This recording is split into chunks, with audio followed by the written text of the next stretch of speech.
Hello, friends, and welcome back to Malicious Compliance Stories. Let's kick off today's video with a story in which our OP's buddy Mark turns passive-aggressive neighbor drama into a backyard tactical win. But before we begin, best way to support our channel is to leave comments, like, and subscribe with the turned-on bell so you don't miss the new video every single day. Here we go. I can build a better, bigger one. A buddy of mine, let's call him Mark, moved into a quiet little cul-de-sac in Oregon with his wife after they got married. Within a few years, they had 2 kids, a dog that thinks it's human, and a backyard that looked like a page from a parenting magazine. They had a paddling pool, a couple of trikes, one of those inflatable bounce castles, and eventually a second-hand trampoline that still had bounce left in its soul. Now here's the thing. Mark works as a surgical tech at the hospital, and older patients or colleagues are constantly trying to offload their grandkids' outgrown gear. We're talking gently used play sets, scooters, even one of those mini roller coasters that rich grandparents buy and forget about. It was basically Christmas every couple of months, and all of it was free to a good home. Naturally, Mark's home. Cue the neighbor. Let's call him Chuck. Chuck's wife couldn't help but notice the ever-growing kid paradise next door, and word on the street, aka the mailman, was that she started giving Chuck grief about why their backyard didn't look like a daycare.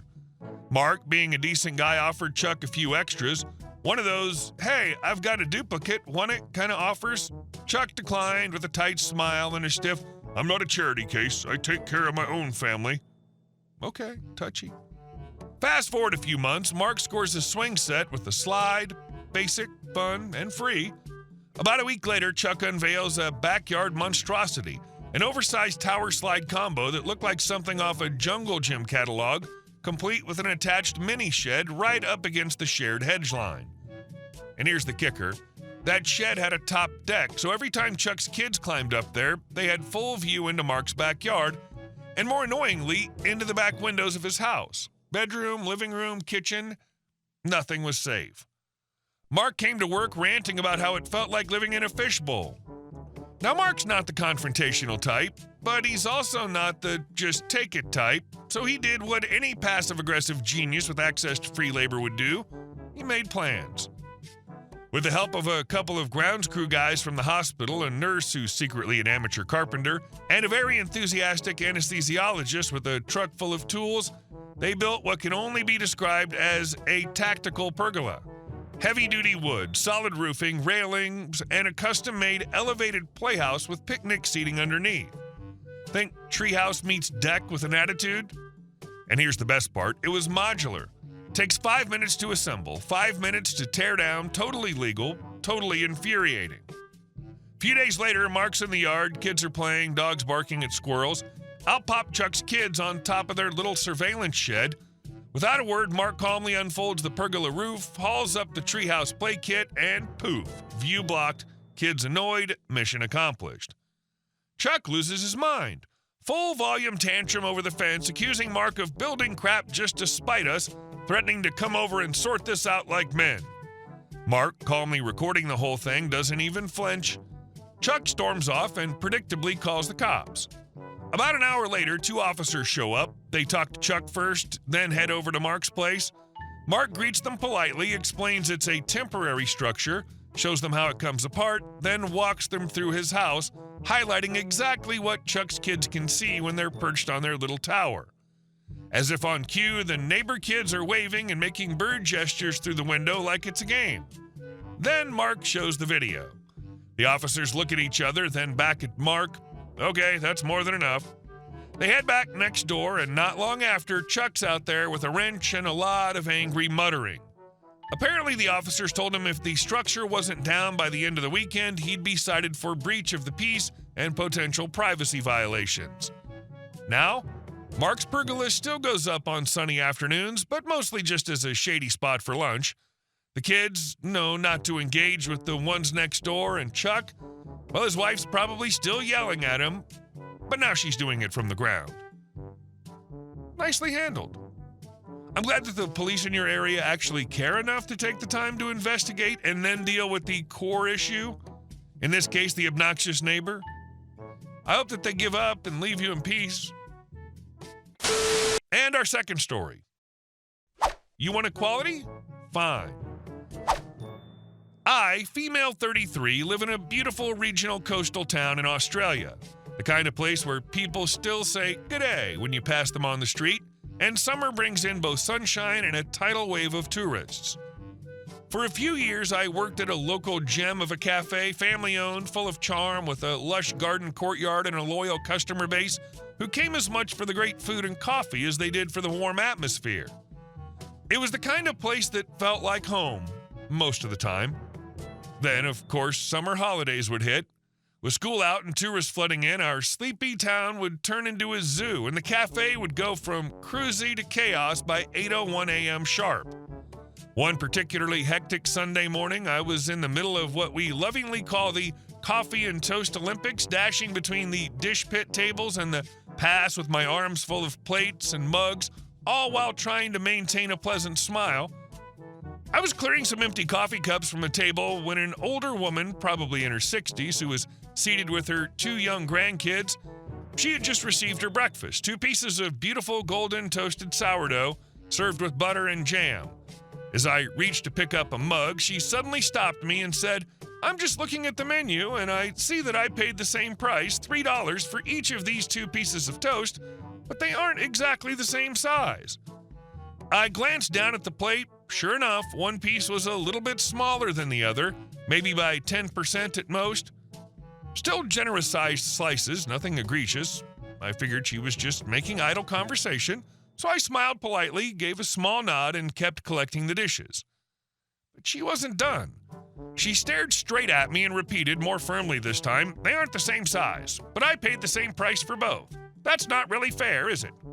Now I realized she was serious. Trying to explain without sounding condescending, I told her we use a beautiful handmade sourdough from a small wood-fired bakery just 7 kilometers up the road. It's rustic and crafted with care, not made in a factory. Each loaf is unique. Sometimes the slices aren't exactly identical, and that's part of the charm. But she wasn't interested in charm. She crossed her arms and insisted again that she had paid for 2 equal slices and wanted exactly that, 2 pieces of toast the same size. I blinked at her for a second, wondering if I was being pranked, but nope, she was dead serious. This is the point where my customer service facade cracked just slightly and my inner gremlin decided to take over. "Okay," I said with a polite but unmistakably tight-lipped smile, "I'll be back in a couple of minutes." I took the plate back to the kitchen and told my boss, also female 33, and a total legend, what had just happened. She looked at me, deadpan, and said, "Say no more, friend. I've got this." She went to the bread rack, grabbed a fresh loaf, and carefully sliced 2 pieces from the smallest end of it, 2 perfectly equal, perfectly underwhelming little pieces of sourdough. She toasted them just right, buttered them beautifully, and handed them to me with a wink. I returned to the table with a replacement plate and cheerfully said, "Here you go, 2 pieces of toast, the exact same size." The woman's face was priceless. First confusion, then a flicker of horror as she registered the downgrade, then pure embarrassment. She didn't say a word, just stared at the new plate while her grandkids munched away on their own meals, blissfully unaware of the absurd showdown over toast. And me? I floated back to the counter, satisfied. You want to nitpick like a toddler? Fine. You can eat like one too. And our last story. She owns the sidewalk? Cool story. The city disagrees. So my spouse and I just moved into our new house this past weekend. Great little place, perfect starter home, nice curb appeal, and just enough space to build our little life. We were excited. Exhausted, but excited. While we were unloading the truck, a woman from across the street wandered over. She introduced herself in that overly polite, "I'm smiling, but I might call the city on you" kind of way. Let's call her Linda. Linda made some small talk, glanced at our U-Haul, and then dropped this gem. "Just so you know, I own the sidewalk in part of the street in front of your house." I blinked, thought maybe I misheard, so I asked her to clarify. "Yeah, my property line extends past your house, actually, right through to the sidewalk. Just wanted you to be aware." At this point, my arms are full of boxes and my brain is fried from 3 straight days of moving, but even in that moment, I knew this was peak suburban HOA-style delusion. She didn't say we couldn't park there, but she made a point to tell us not to park in front of her house in the future.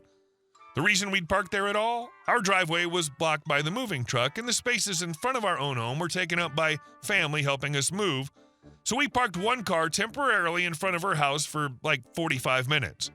Apparently, this was a capital crime. Later that night, curiosity got the better of us. We pulled up the county property maps, and wouldn't you know it, technically her property line does stretch out into the street, almost like a skinny rectangle that juts out in both directions. Looks bizarre on a map. But here's the thing, the street and sidewalks, they were paved by the city. That's public right-of-way.